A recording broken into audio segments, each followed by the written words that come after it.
What's up, nerds and nerdettes and wee little nerdlings all?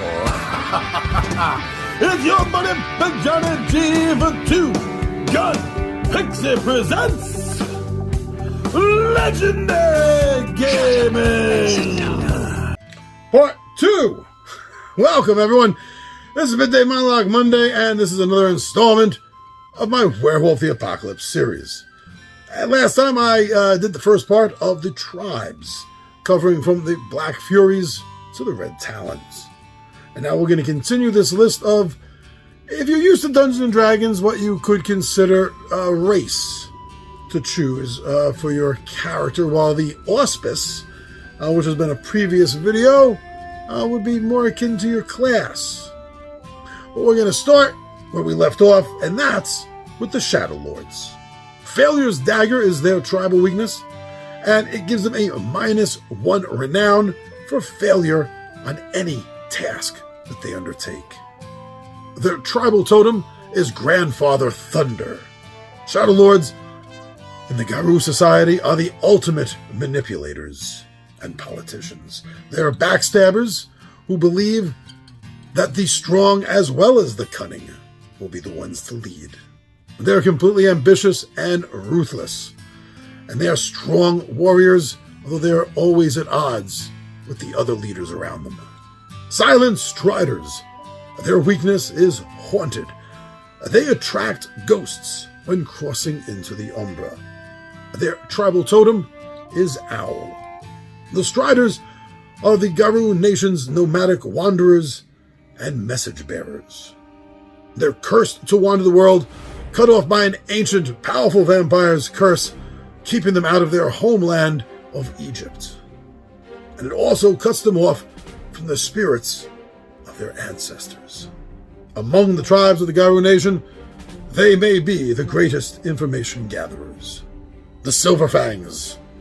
Their tribal weakness is derangement, as each Silverfang suffers from their own mental afflictions of madness. Their tribal totem is Falcon. Silverfangs are the noble leaders and the aristocrats of the Garou Society. They are committed to honor and leading their Garou brethren to defeat the worm at all costs. They also suffer, besides their madness, from bouts of inbreeding, which has been starting to show and become dominant, sending doubt and distrust in the other tribes. Stargazers. Their tribal weakness is obsessions. It is very easy for them to become obsessed at games, riddles, and enigmas, and they have a +1 in all difficulties when distracted by such obsessions. Their tribal totem is Chimera. Stargazers are philosophers, and they are the seekers of enlightenment, knowledge, and wisdom in the Garou Nation. They tend to be loners and outsiders and do not easily make pack member friendships, but when they do, their loyalty runs deep. They are Zen masters of mystical insights, and they are always seeking more knowledge on these arcane subjects. The two native tribes of the Americas, the Pure Lands, the two remaining tribes, Older Brother and Younger Brother. The Uktena, their weakness is intense curiosity. They gain wisdom and regain willpower from uncovering secrets, but they can be easily distracted by these obsessions, especially to gain secret knowledge. Their tribal totem is Uktena. Older Brother is the mystical masters of the Garou Society. They delve into places where other Thurges don't or can't. And they do this for one purpose: gathering the most secret, the most hidden away knowledge that they can. It is what drives them. They're guardians of the Pure Land, but they have been using their mystic powers and their connections to delve deeper into the worm presence, understanding it and its energies and its gifts and magic in order to fight and defeat it, leaving the other tribes worried about the taint that is forming on Older Brother. Younger Brother, Wendigo.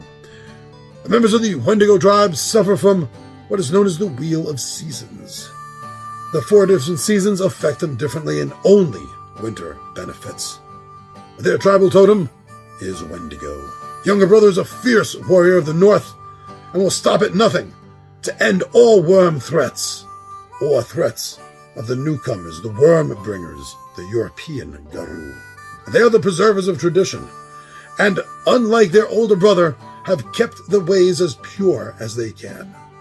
They are great guardians against the worm and will stop at nothing to eliminate it at all costs. These 6 tribes, with the 7 mentioned before, are the playable tribes for Werewolf the Apocalypse. This quick, short look at each of the tribes, I hope gave you some understanding and helped make your decision making a little bit easier. But please delve into the core book as well as the player's book to gain more information on the different tribes. And if you really, really want to go down the rabbit hole, there are the individual tribe books that personally I highly suggest.